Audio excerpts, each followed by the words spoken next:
Kas čia dabar? Euras jums ar dvigubai kitam? Pametei.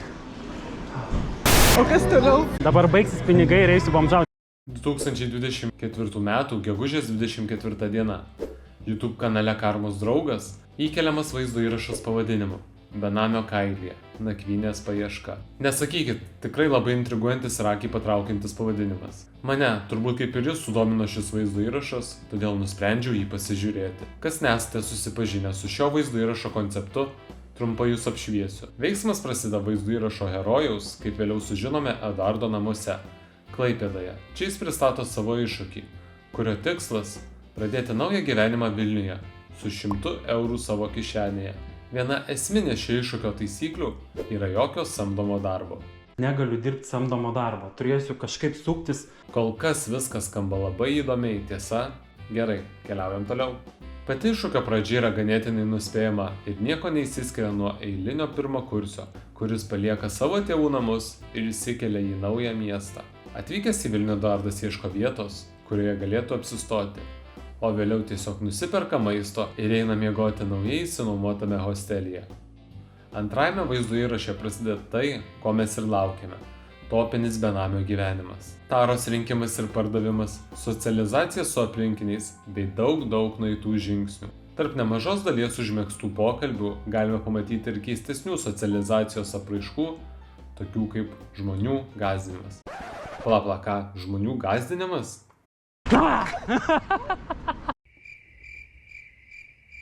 Bomžų bijo. Gerą nuotaiką pavalgiau tos snygersą. Ai, gal visą tai tiesiog nurašykime įsijautimui į vaidmenį. Pirmąją, jau tokią tikrąją benamio dieną, Eduardas užbaigė ganėtinai neblogai. Netgi sakyčiau labai neblogai. Papildydamas savo banką 50 eurų, iš kurių visi atėjo surinktos taros dėka. Po kelių dienų, gegužės 28 dieną, sulaukime jau trečiojo šios sagos epizodo. Trečiajame vaizdo įraše galime sužinoti daugiau apie patį Eduardą kaip asmenybę. Po pirmų kelių savo dienų jis vis dar pilnas pozityvo ir motyvacijos siekti daugiau. Nugalėtojai nepasiduoda. Pailsėt galima, bet nuleidus rankas nebepasieks tiesiog. Berinkdamas Tarai šiek tiek užsimena apie savo praėjusias veiklas, apie natūralią baimę, kuri nuolatos lydi, norint kurti ir kelti savo turinį viešai, netgi apie kelis jos sėkmingai sukurtus tiktokus, kurie susilaukė nemažo populiarumo socialiniuose tinkluose. O šiaip tai bandau prasimušti jau 5 kartą. Tai iš 5 kartų pavyko tos video nufilmuoti, kad sprogtų. Pametei šypseną, euras tau arba dvigubai kitam. Kol kas visas šis benamio projektas labai gražiai skleidžiasi ir kyla į viršų. Prenumeratorių daugėja, komentarų skiltis pildosi palaikymo žodžiais, o pats Eduardo noras tapti influenceriu jau netrodo toks tolimas ir nepasiekiamas. Deja, kad ir kaip norėčiau parodyti komentarus, bet negaliu, nes šis skiltis yra išjungta. Bet žinote, kas nėra išjungta, tai mygtukas prenumeruoti po mano vaizdo įrašu, todėl jeigu norite išreikšti palaikymą man arba mano kuriamam turiniui, geresnės progos nei dabar nebus, todėl žinot, ką daryti. Gerai, kur aš čia baigiau? Ai taip, pozityvas, žmonių gąsdinimas, motyvacija, taros rinkimas. Žingsnis po žingsnio nejučiomis priėjome jau prie 4 Eduardo dienos Vilniuje. Ji prasidėjo ne taip ir gerai, nes aplankęs pradinę savo taros rinkimo lokacijas, mūsų įrašo herojus surinko daug mažiau butelių nei planuota. Apie jau stoti čia turėjo būti euras 30, o yra 20 centų. Liūdna. Kaip manote, ko griebėsi Karmos draugas? Viskas labai paprasta. Jis kaip ir kiekvienas save gerbintis mūsų kartos atstovas, kreipėsi į vyresnio amžiaus moterį, kuri greičiausiai gyvena iš pensijos ir paprašė, kad ši kompensuotų jo patirtą nuostolį už nesurinktą tarą. Labą dieną. Labą. Kaip jaučiatės? Ačiū, neblogai. O, žinokit, biški blogai. Jo. Jo. Trūksta pinigėlių, biški atsipagiriuot. Apie jau stoti, kur visą laiką būna įprastai euras 30 man, o šiandien buvo tik 20 centų ir labai norėčiau paprašyti, gal įmanoma būtų tą eurą kompensuoti kažkaip. Jeigu atvirai noriu išbandyti save, tai išėjau į gatvę gyventi. Tai gerai. Nes kiekvieną. Aš geriau bažnyčiai paaukosiu. Bus jums eksperimente numeris 1, susitikau babutę, kuri nedavė eurą. Gražiai jas rodo tie žmonės. Galite ir dirbti, neeksperimentuoti. Suprantu, kad burbulo čia pūsti nereikėtų, nes viso labo, ko jis paprašė, tai 1 euro.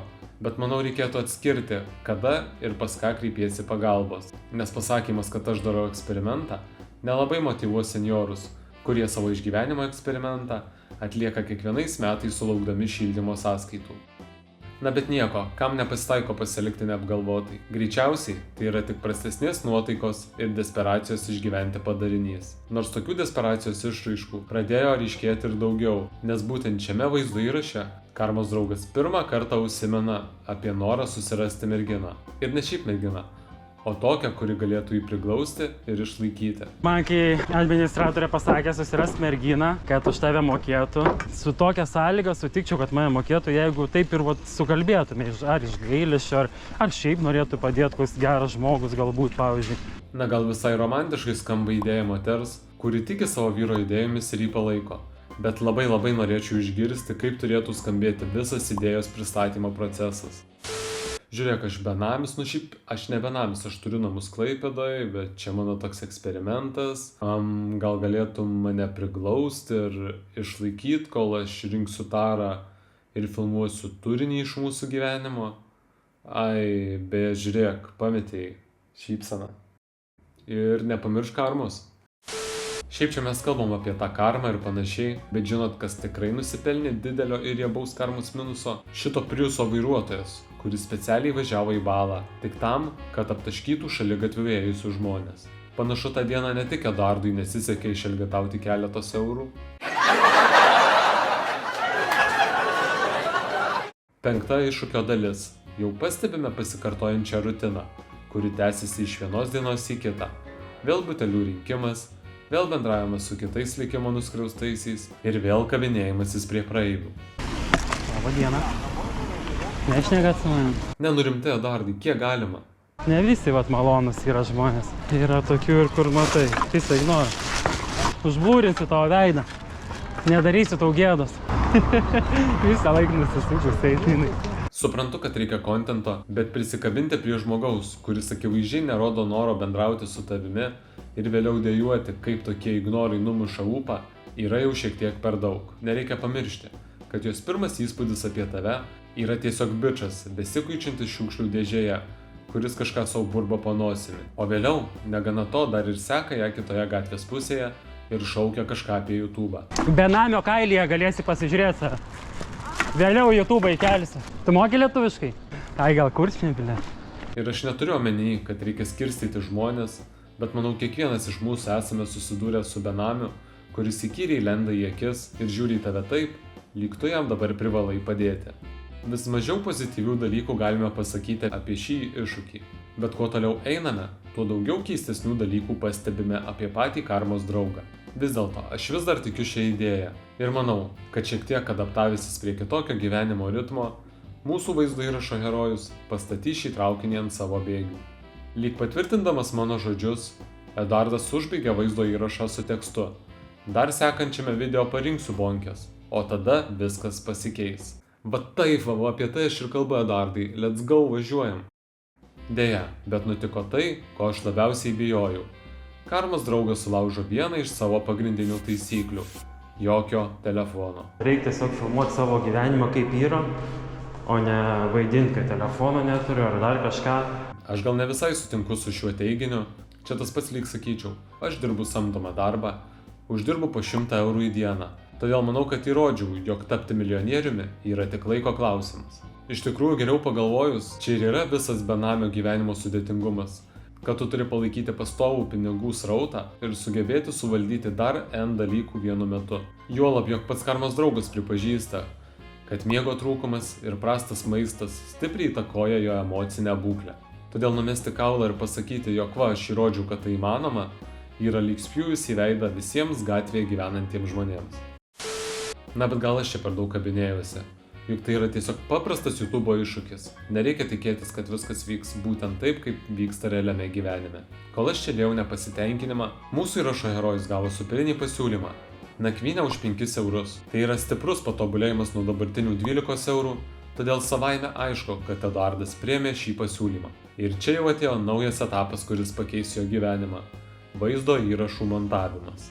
Su nauja, pigia pastogė virš galvos, Karmos draugas kanale atsiranda pirmasis vaizdo įrašas, kuris per 14 valandų surenka 80 peržiūrų ir 15 like paspaudimų.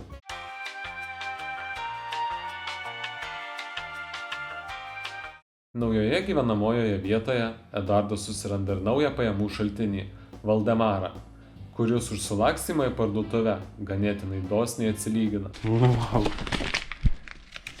Plius 10 eurų, sako.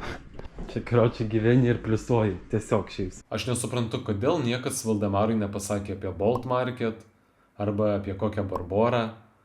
Būtų staupę žmogus, bet aišku, čia Eduardui labai pasisekė, ko pasekoje galėjom išvysti greičiau jo vaizdo įrašus, tai manau viskas gerai ir per daug dėl to nepykstam.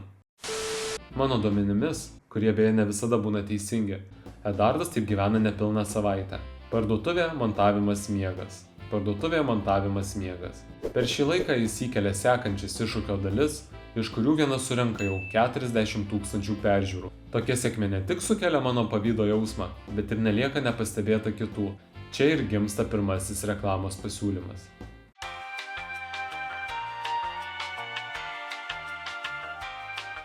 Kas kitiems užtrunka ištisus mėnesius ar net metus, Eduardas pasiekė per kelias savaitės savo gyvenimo.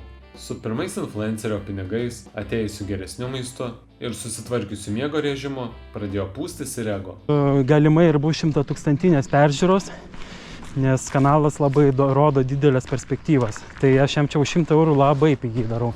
Norėčiau, kad kas nors tikėtų manimi, kaip Eduardas tiki savo kanalu, nes 100 uždirbtų eurų čia jam nesukėlė didelio džiaugsmo. Priešingai, Karmos draugas kaip tik įvardino tai, kaip labai pigiai padarytą reklamą, kurią darė tik dėl to, jog montuodamas ištuštino savo biudžetą ir dabar jam reikėjo žūtbūt pragyventi. Šiaip aš nereklamuosiu ateityje dalykų, belė kokių, bet man dega šikna. Dega šikna, nes, sakau, 0 sąskaitų visiškai. Man labai įdomu, ką jis būtų daręs, jeigu jo vaizdo įrašai nebūtų susilaukę tokios sėkmės ir tas reklamos pasiūlymas net nebūtų atsiradęs. Na, bet nugalėtojai neteisiami ir dabar viskas eina tik geryn. Bam! Imk tarą tiesiog maišais. Bam! Antras reklamos pasiūlymas. Bam! Tavo biudžetas per vieną dieną pakilo nuo 0 iki 250 eurų.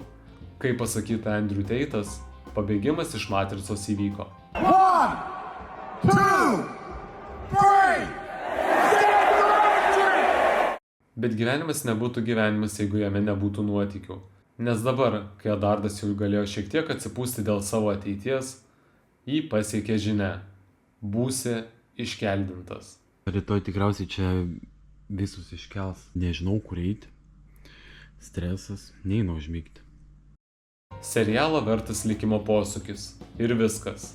Pabaiga. Šiaip tikrai žinau, jog buvo dar 10 benamių iššūkio dalis, kurioje galime pamatyti, kaip Eduardas grįžta į savo gimtąją Klaipėdą ir oficialiai paskelbė, kad viskas, iššūkis baigiamas. Kaip Lilas Irinomini savo paskutinėje bendroje dainoje teigė. Nėra beknako, bek dėl ko. Taip ir Karmos draugas užkariavęs Vilnių ėmė dairytis į platesnius horizontus, bet jau ne kaip paprastas žmogus, o kaip influenceris. Šiuo metu nuėję į Karmos draugas kanalą, galime pastebėti, kad jo progresas sustojo. Tūkstančiais augęs prenumeratorių skaičius yra kažkur toli praeityje, pozityvus Eduardas tapo piktesnis dėl neigiamų komentarų. Vakar kėliau video ir gavau belė kiek šmeižto kažkokio, kad tipo aš sukčius esu skameris. Iš visą tai netiesa visiškai. O turinys iš benamio iššūkio pavirto Mr. Beasto dalybas primenantį automobilio dovanojimą. Tenka pripažinti, kad benamio gyvenimas palaužė Eduardą, o ypatingai staigus išpopuliarėjimas uždėjo dar daugiau spaudimo ant jo pečių. Nes nuolatos reikėjo tvarkyti su neigiamais komentarais, kurie su kiekvienu vaizdo įrašu vis dažnėjo ir dažnėjo. Taip susidarė nesibaigiantis ciklas, kai neigiami komentarai kyla iš žiūrovų nepasitenkinimo, kurie jaučiasi apgauti netikėtais taisyklių pasikeitimais ir besikeičiančia Eduardo nuomonė. O vėliau vaizdo įrašo autorius lieka nusivylęs ir jaučiasi nesuprastas, perskaitęs visą tai, ką jam rašo žiūrovai. Gaila, kad viskas pakrypo tokia linkme. Nes kaip ir minėjo pats Eduardas, manau, kad ši turinio idėja dar turi daug parako savyje ir iš jos galima išspausti neblogus rezultatus. Šį teiginį puikiai patvirtina tas faktas, jog vos per keletą savaičių kuriant benamio iššūkį, Karmos draugas kanalas sugeneravo 2000 eurų pajamų vien tik iš YouTube'o. Ir YouTube'ai beveik 2000 baksų, kuriuos aš tik galėsiu kito mėnesio 21 dieną nusimti. Skaičius, kurio galėtų pavydėti didžioji dalis turinio kūrėjų. Žinoma, kaip ir visose gyvenimo srityse, ne pradžia yra sunkiausia, o gebėjimas išlaikyti nuolatinį darbą ir tikėjimas savo idėją, ko mano nuomonė, Eduardui ir pritrūko kuriant benamio iššūkį. Na, o vėliau jį tiesiog paveikė neigiami komentarai. Ir keli po to sekę vaizdo įrašai labiau priminė Eduardo teismą, kuriame jis bando teisintis prieš savo žiūrovus ir tikisi iš jų bent lašelio supratimo. Ne veltui po visais šio iššūkio vaizdo įrašais komentarai tapo išjungti. Bet nieko gyvų nesakau, kad viskas yra baigta. Manau, kad tinkamai sustrategavus sekančią turinio idėją ir tolimesnę kanalo veiklą, galima šį visą benamio iššūkio palikimą pakasti giliai po žeme, nes kas mūsų nenužudo, padaro stipresniais. Na, o dabar atėjo ta dalis, kurią dauguma praleidžiate. Bet tiems ištikimiausiems mohikanams noriu tarti didelį ir nuoširdų ačiū, kad pažiūrėjote šį vaizdo įrašą. Iki pat pabaigos, nepamirškite paspausti like mygtuko, na, o prenumerata būtų tiesiog tobulai prisirpusi vyšnia ant torto. Šiandien iš manęs tiek. Iki. Pilnos pašiūrės, visi kaip meškos urvė, geri prišniūrino, nukrito dabar leškos purvė, čia prisistatė, etatiniai prie cheminio kraterio, tik kas įpratė jau, partija iki parterio, ant kelio bonkė mėtos.